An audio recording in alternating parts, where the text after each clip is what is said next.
Some of you.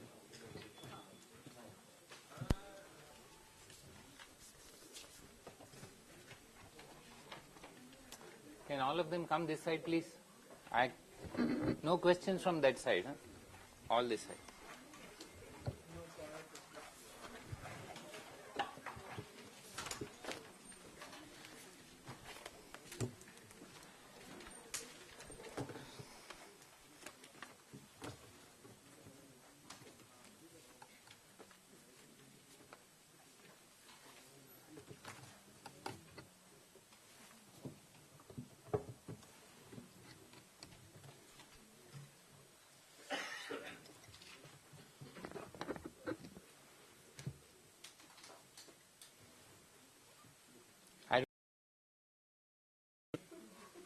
This side.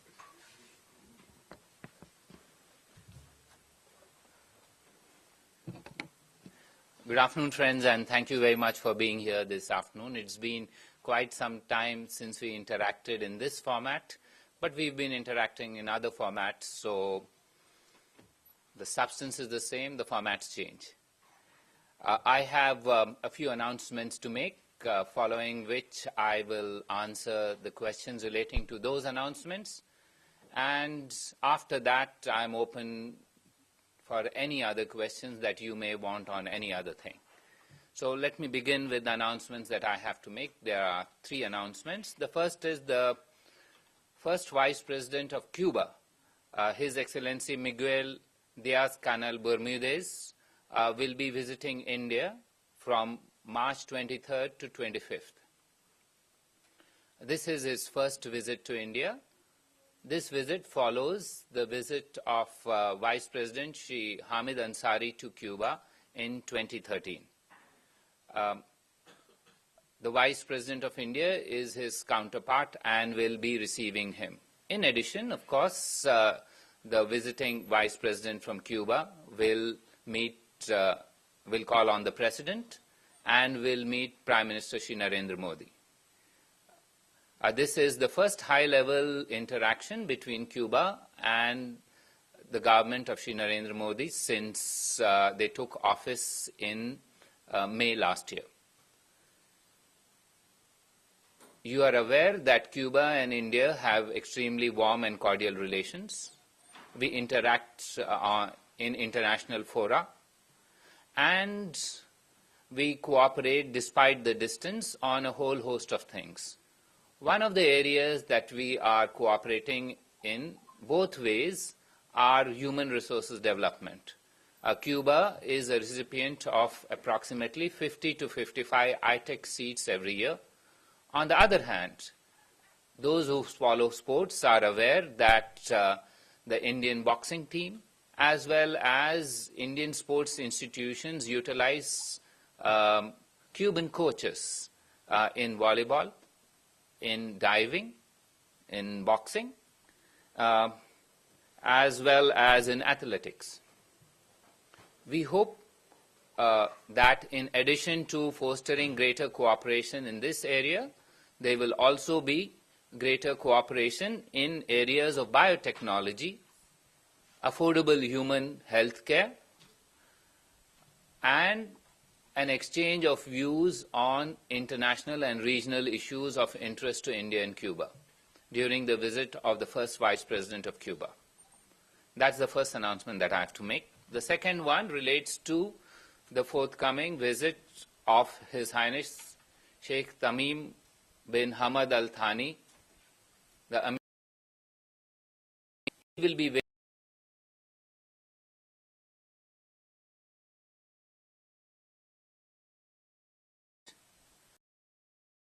It comes at the invitation of Rashtrapati Ji. The Amir of Qatar will be accompanied by a high-level delegation consisting of ministers, senior officials, and captains of industry. This is his first visit to India. However, we have regular exchange of high-level visits between the two countries. The former Amir of Qatar, His Highness Sheikh Hamad bin Khalifa Al Thani, had visited India thrice, in 1999, in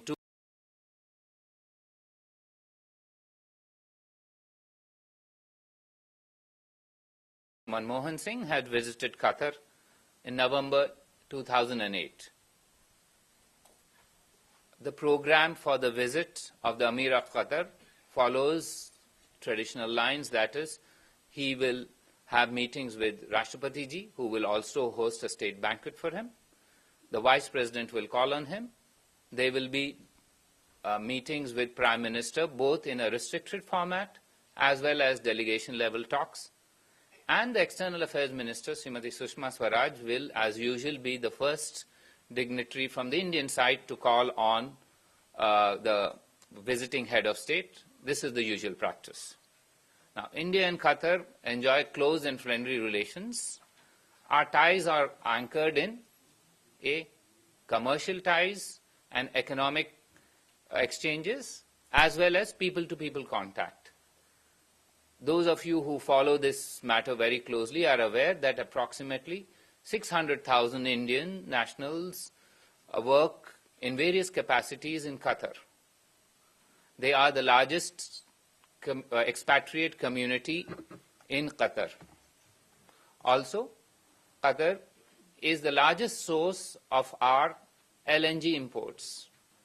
Approximately 86% of our LNG imports are provided by Qatar. Our trade is in the vicinity of, I think, $16 billion. Obviously, it's heavily weighted in favor of Qatar because of the LNG imports that we draw from there. Now, the discussions during the meeting of our leaders will focus on investment opportunities from Qatar to India, especially in the light of the unveiling of the Make in India program in India, as well as possible Indian opportunities for engineering, procurement, construction opportunities, what we term as EPC, in Qatar, in the light of major infrastructure projects that they are undertaking, keeping in mind the World Cup in 2022. It is expected that following these discussions, we would be signing several agreements broadly in terms of working out an legal architecture to ensure people-to-people flows between India and Qatar are regulated in a manner that is in accordance with international law. The third announcement that I have to make relates to another visit, to this time an outgoing visit, a visit across the Indian Ocean to our maritime neighbors in Africa. The External Affairs Minister, Srimati Sushma Swaraj, will be visiting Tanzania and South Africa.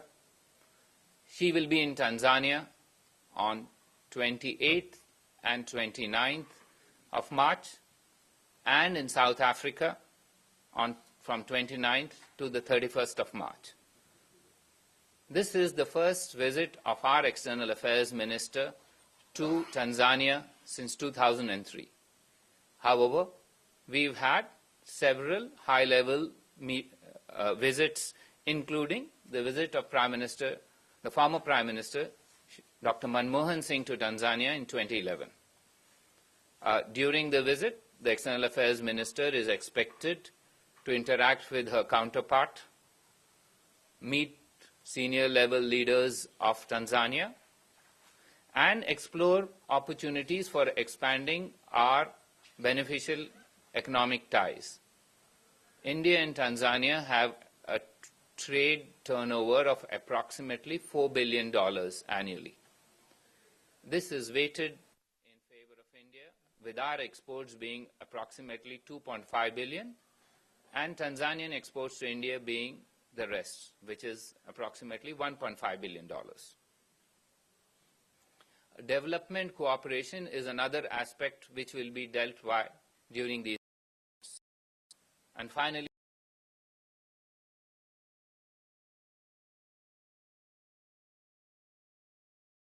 counterpart the region and international issues, including matters in the United Nations and other international fora. Following which, the External Affairs Minister is likely to is also. May I just go back and say that there are approximately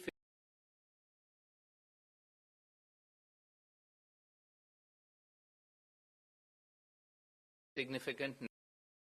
The External Affairs Minister, who is also the Minister for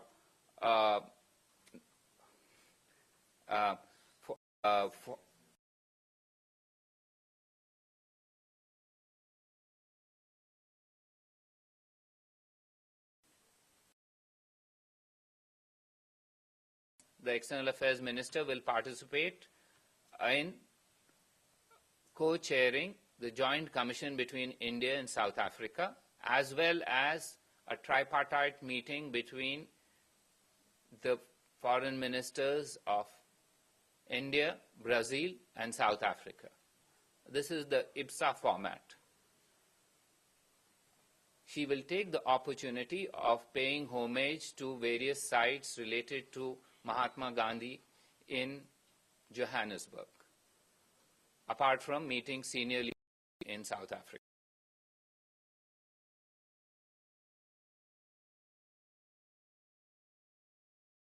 Turnover with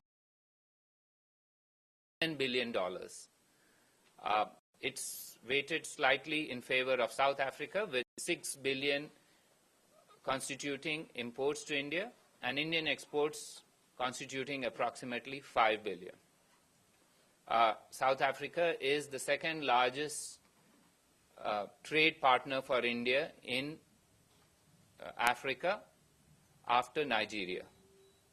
We hope that the Joint Commission outcomes will further foster our bilateral economic ties.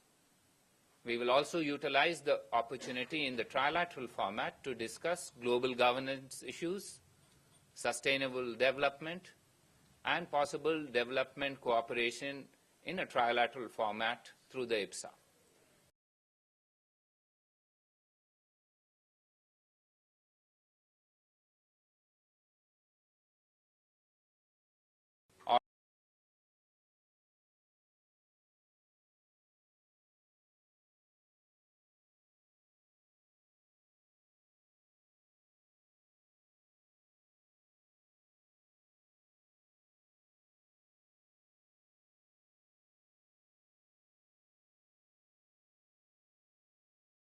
Agreements. These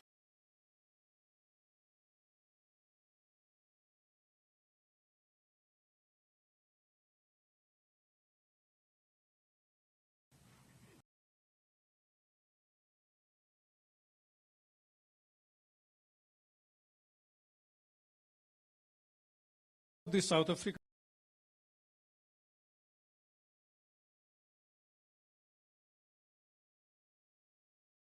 ability to ask me questions on everything under the sun.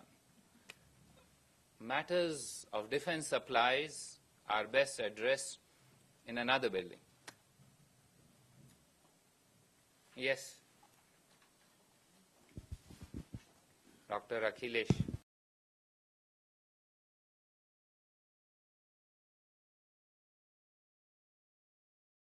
And do you give better opportunity for relationship between India and Cuba, and also increasing the trade between the two countries? Can you elaborate on what are the prospects between the two? Let me start off by saying that India and Cuba have extremely warm, cordial, and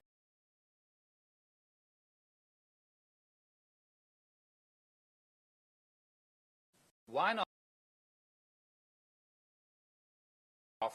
interactions with Cuba, apart from distance. Distance is a barrier, but another barrier which we have faced is issues relating to foreign exchange and availability of foreign currency for trading purposes. Anything that helps in that is going to enhance trade. Also, there have been issues related to utilizing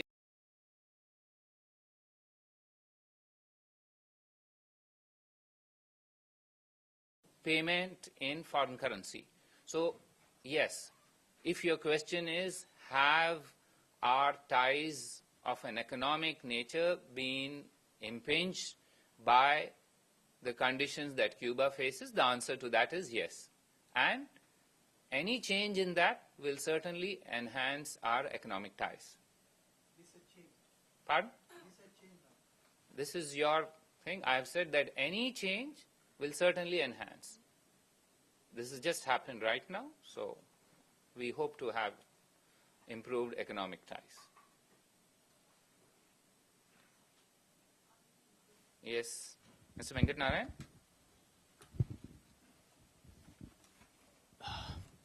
This is not related to what Any you of the have three? said. No, this is outside of your... Okay, so let me first finish on any of the three things that I have announced, and then we can deal with anything under the sun. Dealing with the Ministry of External Affairs. Not like Ranjit asking me about issues in other buildings. Yes. Is it on these things? No. No. Let's finish and then we'll come back. Anyone else on these three announcements? Yes, Nas.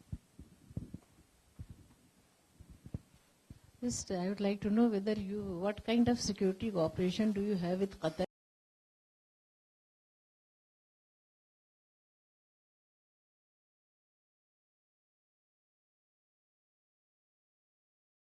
Iraq, and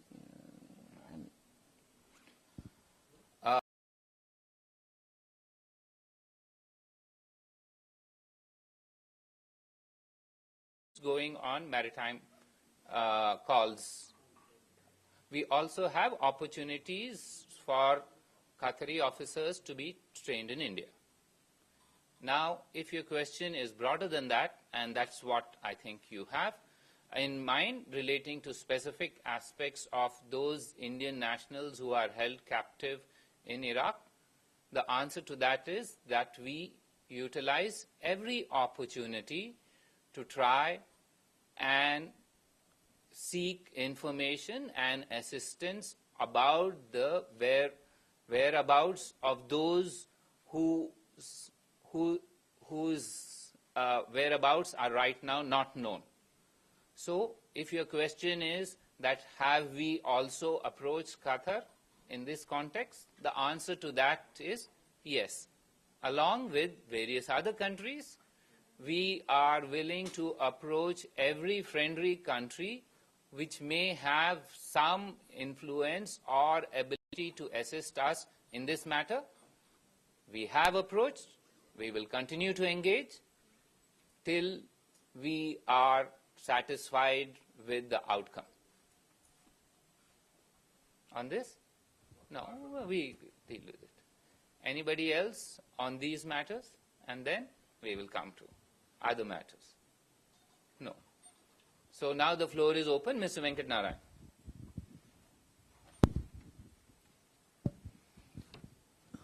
Akbar, we have signed with Seychelles and Mauritius to develop one island each in those two countries. What exactly do we have in mind and what do we propose to do, and how is that going to benefit the country in terms of security and strategic fields in the Indian Ocean region? Thanks. Mr. Venkat Narayan, what we intend to do is build civilian infrastructure there. This includes power, water, and ability to have connectivity from there. At this stage, our focus is on what helps Seychelles and Mauritius in this venture. Additionally, if there are benefits that flow from this apart from for those countries, we will have a look at it then. At this stage, the focus is on building the infrastructure. Yes, ma'am. In the Sunanda Pushkar murder case, has the Delhi police approached MEA to ask Pakistan High Commission for Meher Tarat to be present here for questioning or any sort of assistance? The police channels usually are of a different nature. Because there are channels which are available to law enforcement authorities to work these through along with law enforcement authorities in another country.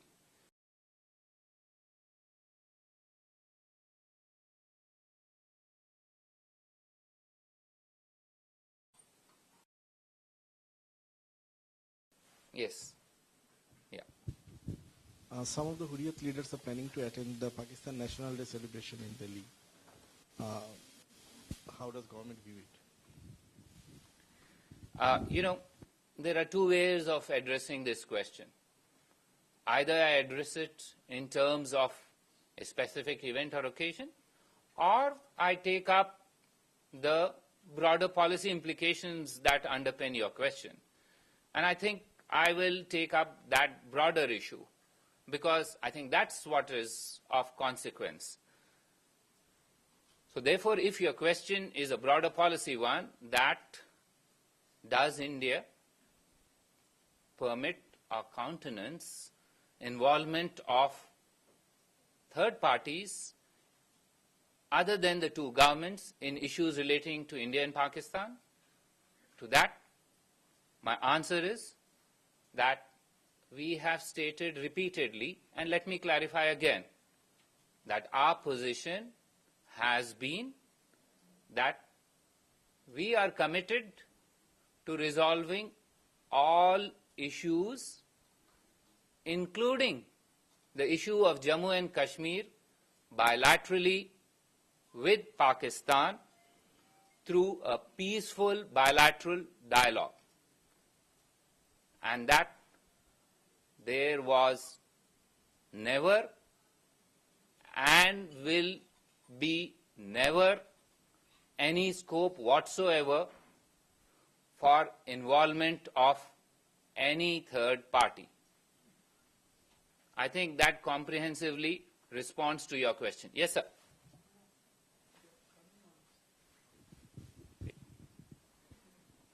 Don't jump the gun. What's our status on fishermen issue? Our government going to organize any negotiation with Sri Lankan fishermen parties or anything? This is an issue which has during high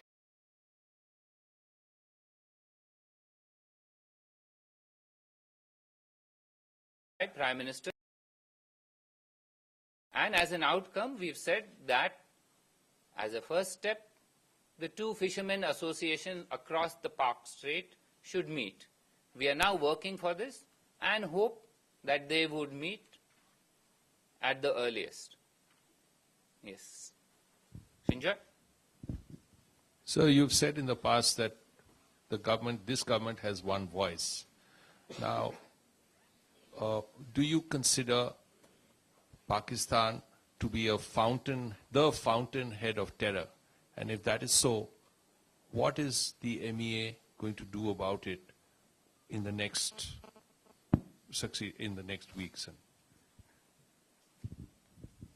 Sinjoy, you know that anti-terror operations are never publicized.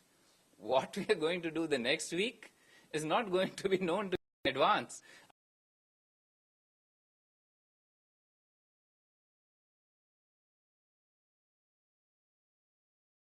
Yes. Yes, yes. Yeah.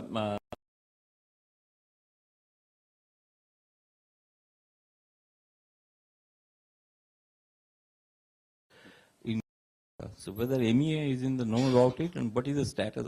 Is there any negotiation going on?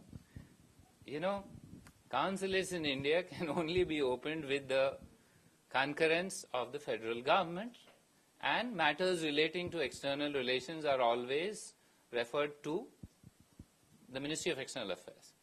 At this stage, there is nothing on the table. This is about Qatar. Yes. What is A the bit delayed. Yeah. What is the who are the ministers or officials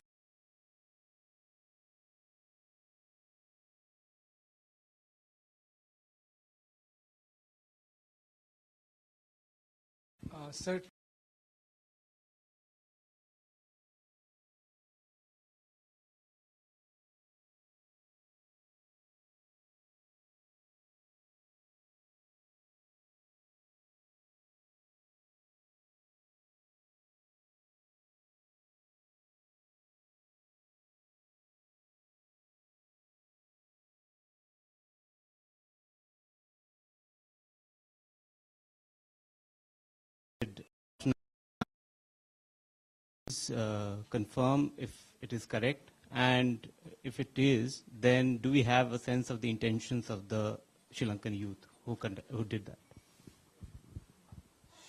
Shubhajit, you know, every morning when I get up and I open newspapers, sometimes there is figment masquerading as fact. Today, I came across not one, but more than one. But one of the stories that you mentioned was figment masquerading as fact.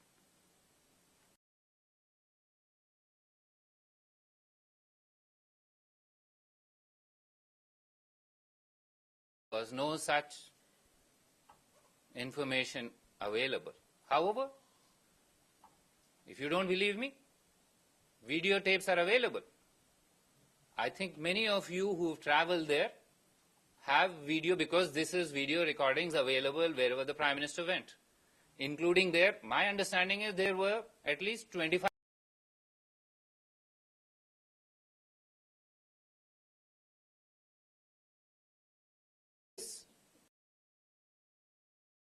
Neither did the cameras capture it, but still it's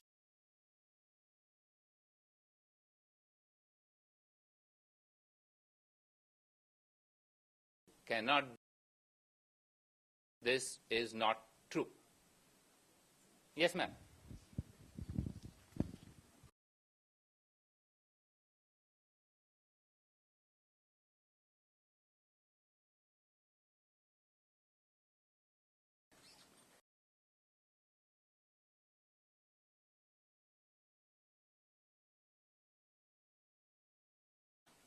And thank you for raising that. Both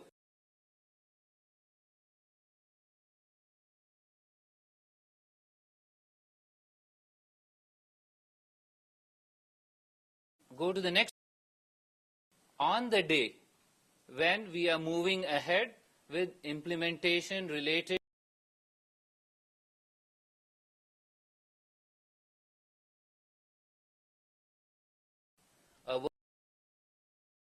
Indian nuclear insurance policy.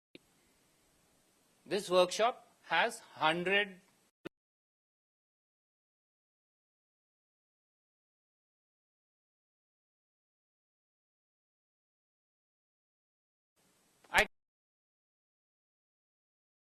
but is also through Japan.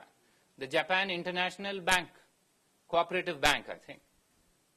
Plus, there are people from France, there are people from the US, they are all the biggest names in the nuclear field, including from Russia. Rosatom is there. All those who are doing business in India are there right now.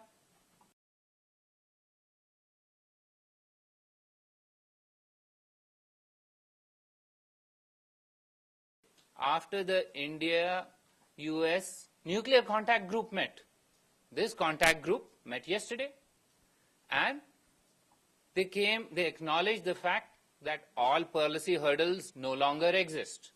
They are now focused on trying to better commercial prospects of the deal.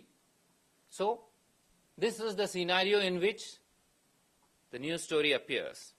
However, I'm not going to not answer your question on that specific subject, because I gave you the background and the situation today, but I would like to answer your question itself. Let me tell you that there is no truth in that assertion.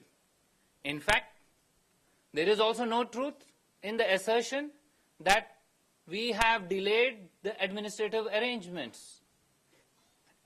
You are aware that when President Obama came, we finalize the administrative arrangements and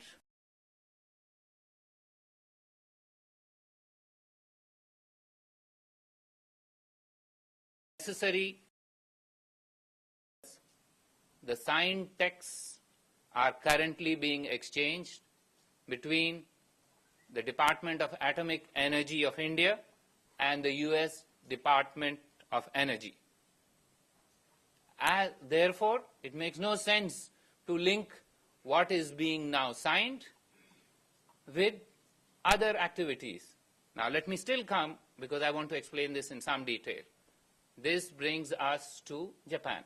I have just told you Japanese companies with interests in nuclear issues are already in the next room. While there has been no round of discussion scheduled as yet with Japan, there are ongoing discussions. You don't need to schedule meetings and negotiations for having discussions. And these discussions are in accordance with the directives that the two leaders had given us during their summit meeting in September 2019. Therefore, any purported link between India's administrative arrangements with the United States and India's negotiations with Japan is pure speculation, because one is already moved ahead. I've explained to you where we are on that. Also, while we value the early prospect of civilian nuclear cooperation with Japan, the absence of civilian nuclear cooperation agreement with Japan is currently not an obstacle to ongoing cooperation with our other partners. I think I've amply clarified the situation. Yes, Sridhar? Sir, is the Modi government planning to allow the Hurriyat leaders to visit the Pakistan High Commission on March 23rd for their National Day celebrations? There is still some time away. Wait and see. He asked this question. I replied. I think in decision making, surprise is always an element that needs to be taken into consideration. I'm not going to let off the surprise right now for you. Wait and watch. Yes, sir. So this is about the other nuclear deal that's being worked out in Switzerland, the US-Iran nuclear deal. What is India's position? How does the Indian government interpret the negotiations that are going on, expected to be signed later today? And has India played a role in this negotiation? Would you like to sum it up? As far as those negotiations, these are confined to P5+1 and Iran. There is a established mechanism for that, and therefore that mechanism is fulfilling its role. I don't think anybody has asked us, or we are in a position to contribute to that at this stage, because a mechanism exists. That mechanism has been functioning to the satisfaction of all those involved. As regards what the outcome should be, frankly, I don't think it's fair for us to say this, as long as an outcome that is satisfactory to all those involved is worked out. As far as we are concerned, sure, we would like a peaceful resolution to an issue which is bedeviling them, the region, and the world at large. Yes, sir. This morning there was an attack in the state of Jammu and Kashmir. Will that have an impact on India's approach towards Pakistan? I think the Home Minister is already on record on this matter. As far as our concerns on terrorism are concerned, this will always be an area which we will flag as and when opportunities arise in our interactions with Pakistan. Yes, ma'am. Sir, has the Pakistan PM sent an invitation to India about this forthcoming SAARC summit? And if forthcoming, can you tell me when is it? Tell me the date. This year? Next year. Next year, when? Sir, there were reports in the Pakistan media. No, I will. Yeah, come on. Yeah, yeah. You can answer. You can ask somebody else. I've answered the question, but I'm not evading. So I will answer. Yes. Has Mr. Modi written to Mr. Nawaz Sharif accepting that he will be visiting Islamabad in January? Was that the content of the letter delivered by Foreign Secretary? What you're saying is that I should disclose private and confidential communication between leaders. Let me finish. Since you asked this question, let me answer that. What you're asking me is that I should disclose publicly private and confidential communication between two leaders. If I did that, it would neither be private nor be confidential. But yes, we can confirm that Prime Minister has written to Prime Minister Nawaz Sharif. This is old story. But the contents of that will remain private and confidential. If there are no further questions, I will call it a day. Thank you very much. Have a nice weekend.